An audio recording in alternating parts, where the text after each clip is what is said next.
Magandang araw mga kapulpul. Ito na naman po tayo Tsaka paalala lang po ha sa darating na eleksyon para sa mga barangay captain at barangay kagawad.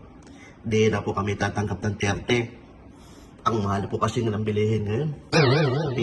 Ang bigas, ang mahal. Total, barangay election man yan, hindi man yan nasyonal. Minimum lang kami ng 250.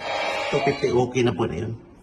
At saka kung maaari lang po yun, dating nasa posisyon ng barangay kagawad, tsaka barangay captain, kung tatakbo kayo ulit, pwede makipalitan na lang po yung mga yung tagalista nyo po.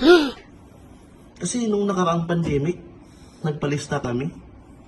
Imbis na makatanggap kami ng ayuda, doon kami nilista sa listahan na para hulihin ng PDEA. Make up your mind.